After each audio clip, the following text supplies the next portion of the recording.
Every civilization in history, without exception, has tried to answer the same question. Egyptians built pyramids because of it. Greeks created entire philosophies. Hebrews preserved texts for millennia. And yet, the question remains the most feared that a human being can formulate out loud. What happens to you when you die? It is not an abstract question. It is not salon philosophy or an academic exercise. It is the question that appears in a hospital corridor at 3 in the morning, when the doctor walks out of a room and cannot look the family in the eyes. It is the question that arises at the cemetery, before an open grave, while the earth is still damp. It is the question you have already asked yourself at some moment of absolute silence, probably without ever receiving a satisfactory answer from anyone. It is also the question that kept pharaohs awake at night, that made Babylonian priests build entire systems of writing to document what they believed happened after the last breath, that occupied Greek philosophers for decades. And the disturbing detail is that this question is not new. It has more than 5,000 years of written record. Civilizations that never encountered each other, that spoke completely different languages, that worshipped opposing deities, all arrived at the same point of obsession. The moment when the body stops and something called soul, spirit, shadow, breath departs. The Egyptians were the most meticulous in documenting this process. The Book of the Dead, whose oldest versions date back more than 3,500 years, is essentially a manual for what to do after you die. It describes with an impressive richness of detail the journey of the deceased, the obstacles they encounter, the formulas they must recite, the guardians they must convince. The Egyptians believed that the human being possessed multiple spiritual components. The Kai was a kind of vital double. The Ba was something closer to what we call personality, frequently depicted as a bird with a human head that could travel between the world of the living and the world of the dead. The Ak was the transfigured spirit, resulting from the successful reunion of the Kai and the Ba after judgment. Each component had a different fate after death. Each component required specific ritual care. The pyramids, the funerary temples, the votive offerings, the mummification, all of this was infrastructure built to ensure that these components reached their destination. The pyramids were not monuments of vanity. They were technology of spiritual survival. The Mesopotamians had a darker vision. The Epic of Gilgamesh, one of the oldest texts humanity has preserved, dedicates entire sections to the terror of death. Gilgamesh, king of Uruk, sees his friend Enkidu die and collapses existentially, not from the loss itself, from what death revealed, that he too will die. The journey that follows is a quest for immortality, and the outcome is the most honest answer that Mesopotamian literature could offer. There is no immortality for humans. The gods reserved it for themselves. What humans have is the time they have. What the biblical texts describe about this specific moment is one of the most detailed, most technically elaborate, and most disturbingly consistent analyses that ancient religious literature has produced. It is not vague poetry. It is not emotional consolation. It is a complete architecture of what happens to the human being after death. And this narrative will traverse every layer of that architecture, from the first moment the heart stops to the final destiny of every soul that has ever existed on earth. It begins with a vocabulary problem. When you read the word soul in English, you probably imagine something ethereal, luminous, a spiritual essence that floats upward at the instant of death and moves toward a distant light. That image does not come from the Hebrew Bible. It comes from the Greeks, and understanding the difference between these two sources is the key to understanding what the sacred texts actually say about what happens to you when you die. The Greeks, especially through Plato, developed a vision of the human being as a radical duality. Body and soul are opposing substances. The body is a prison, heavy matter, corruptible, destined for dust. The soul is pure, naturally immortal, temporarily imprisoned in flesh. Death within this vision would be a liberation. The soul naturally rises, escaping the body like a butterfly abandoning its cocoon. This idea profoundly influenced Western thought, including a great part of popular Christianity.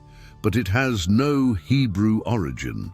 The Hebrews thought in a completely different way. In the language of the Old Testament, the most important word for understanding the human being is not soul in the Greek sense.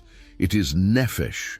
And nephesh does not describe a separable part of the human being. It describes the entire human being.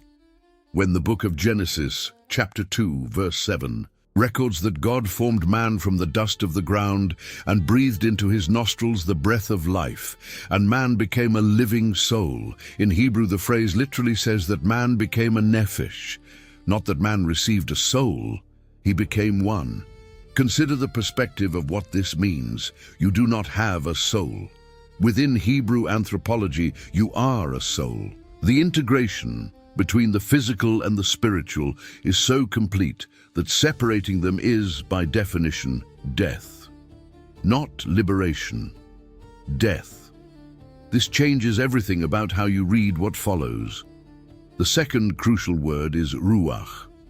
In Hebrew, ruach means wind, breath, and spirit simultaneously.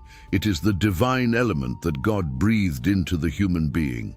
When ruach departs, life ceases. The book of Ecclesiastes, chapter 12, verse 7, describes this moment with a precision that modern readers frequently underestimate. The dust returns to the earth as it was, and the spirit returns to God who gave it. It is a description of dissolution. What was united separates. The body returns to its material origin. The vital principle returns to its divine origin. But the fate of the remainder stays suspended in this first layer of explanation. What you were, the memory, the personality, the consciousness, everything that made you a specific and irreplaceable person, requires a deeper answer. The Hebrew answer is Sheol. Sheol has no perfect translation in English.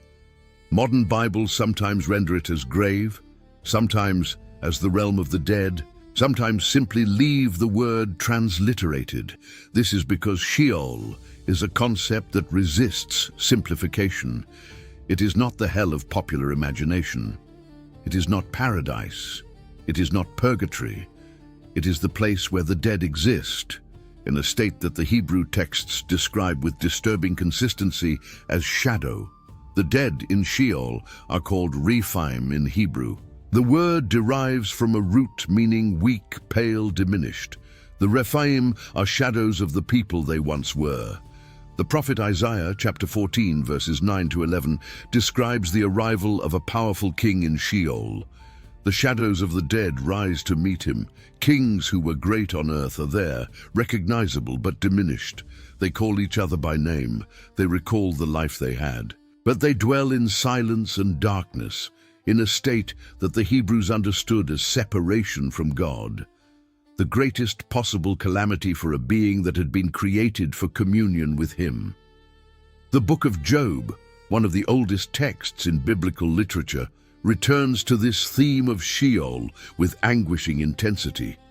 Job describes death as a land of darkness, of the shadow of death, a land of deep darkness without order, where even the light is like darkness, according to chapter 10, verse 22.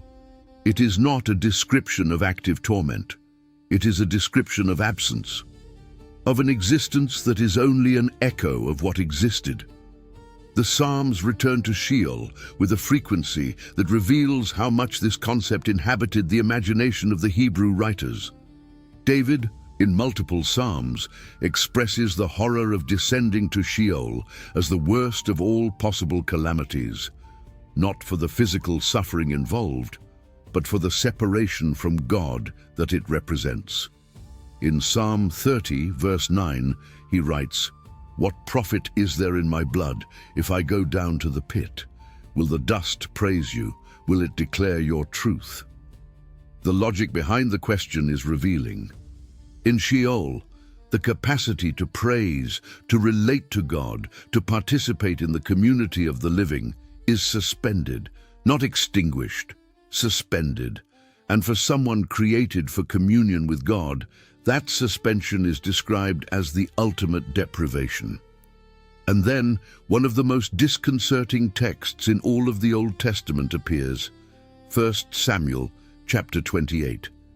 King Saul, desperate before a battle he sensed he would lose, seeks out a woman known as the Medium of Endor. He had expelled from the kingdom all those who invoked spirits. But on that specific night, disguised, he goes to her with an impossible request. Bring back Samuel, the prophet who had died, the man who had anointed him king and then abandoned him because of his disobedience. The woman enters a trance, and something happens that she clearly did not expect. Samuel appears, and she screams in fear, because what emerges is not an illusion, not a spirit fabricated by her practice.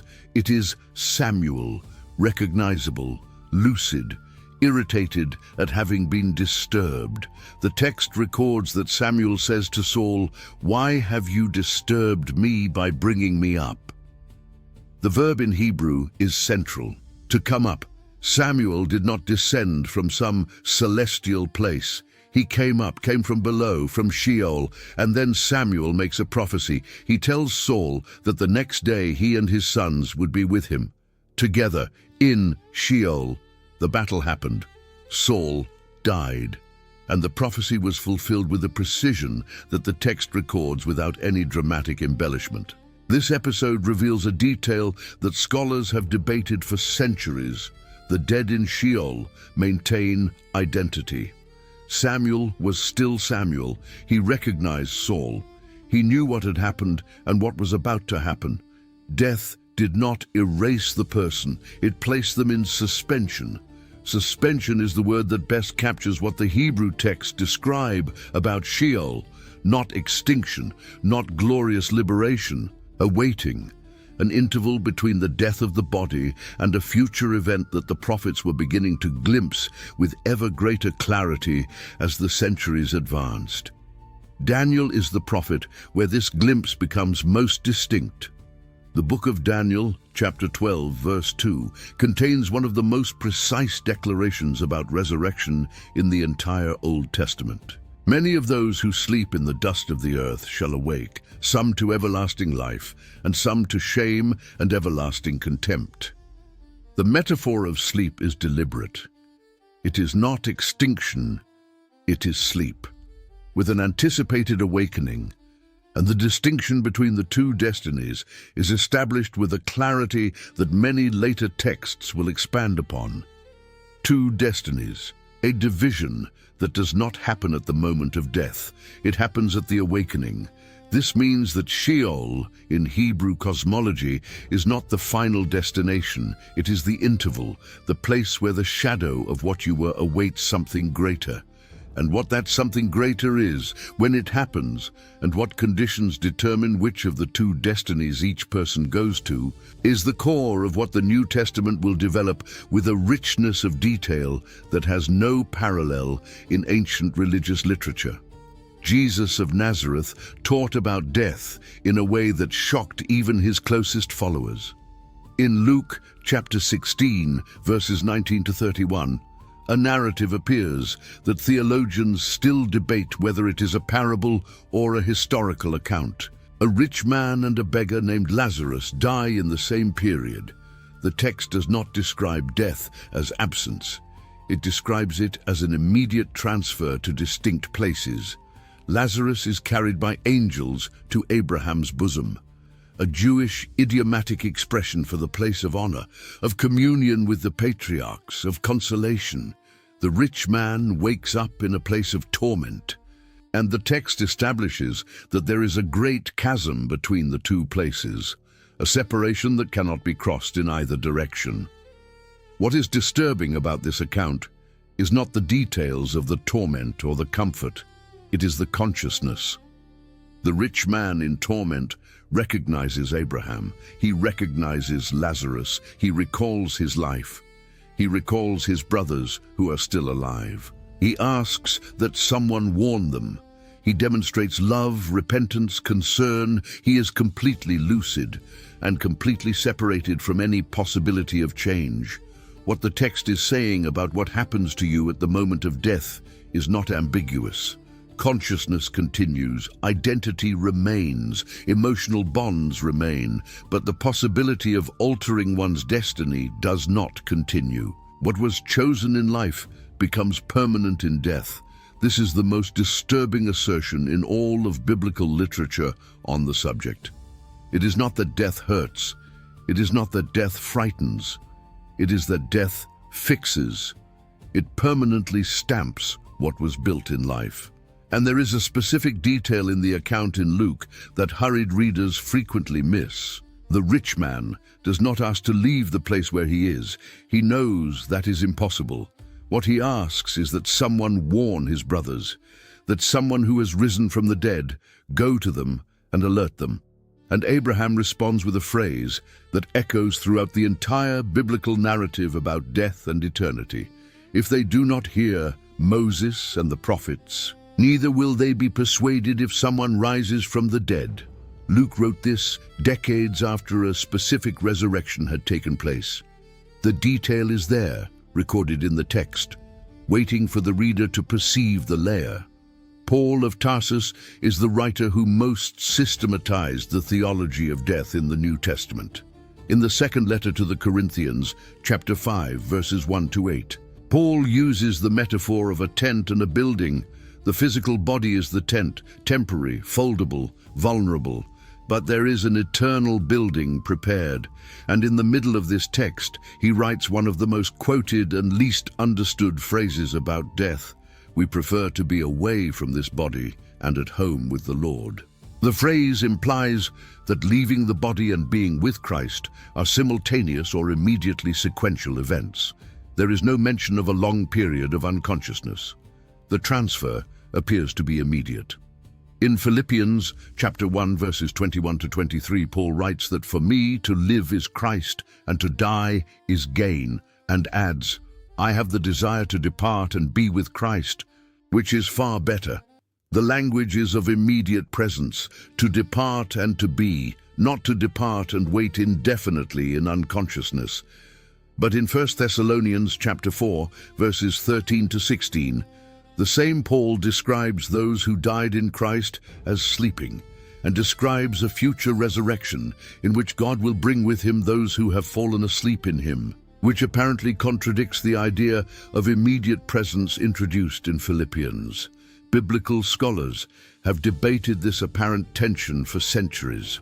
The resolution most consistent with the body of texts is this: the soul in the intermediate state is in the presence of God, conscious, preserved, but the complete human being, the integral nephesh that Hebrew anthropology describes as a unity of body and spirit, is only restored at the final resurrection.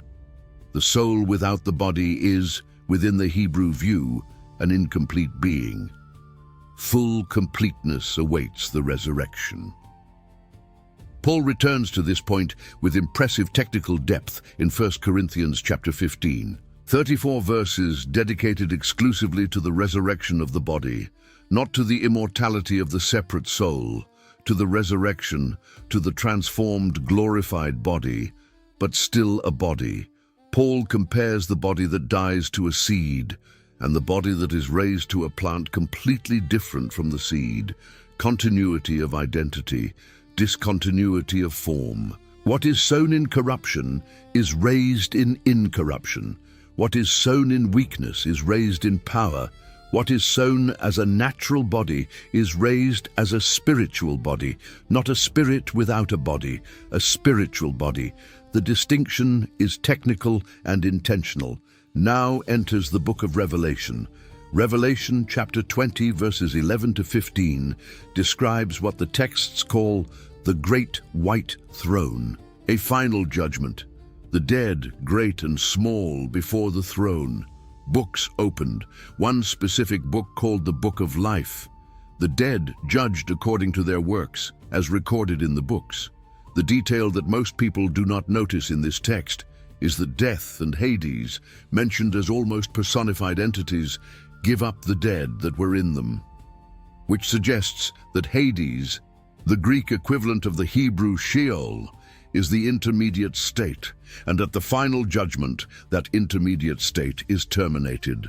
The dead who were there are brought before the throne, judged, and then Hades itself is cast into the lake of fire, called the second death. Second death. The language is deliberate and shocking. The first death is the separation of the soul from the body. The second death is the permanent and definitive separation from God. And the text clearly indicates that not everyone experiences the second one. Those whose names are in the book of life are not cast into the lake of fire. They are transferred to what the final chapters of Revelation describe as the new heaven and the new earth, a new Jerusalem, an existence where death itself no longer exists, where God dwells with human beings directly and without interruption. Consider the complete structure that the biblical texts build about death. At the moment you die, the body returns to dust. The Ruach, the divine vital principle, returns to God. What you are, the Nephesh, the complete person, enters an intermediate state. If the New Testament texts are taken seriously, this intermediate state is one of consciousness, of preservation of identity, but of waiting for final completeness.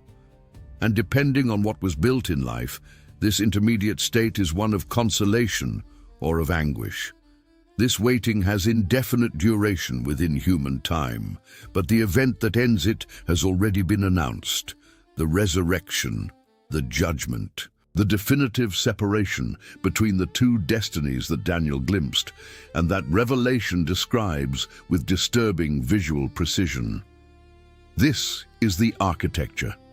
This is the structure that the biblical texts build, passage by passage, century by century, from Genesis to Revelation. But there is one element of this architecture that very few studies on the subject take seriously enough. The episode of the Transfiguration in Matthew chapter 17.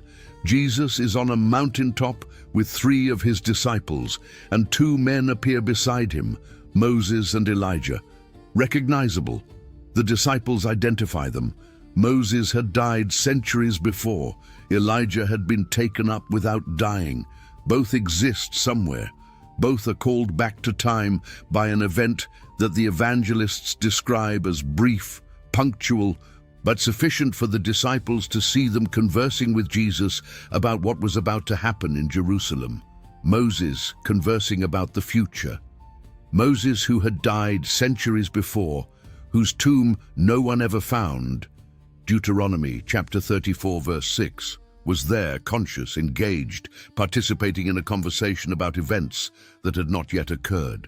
What this episode implies about the nature of the intermediate state is not something the texts explain in detail, but what it suggests is that existence beyond death is not a sleep of absolute unconsciousness.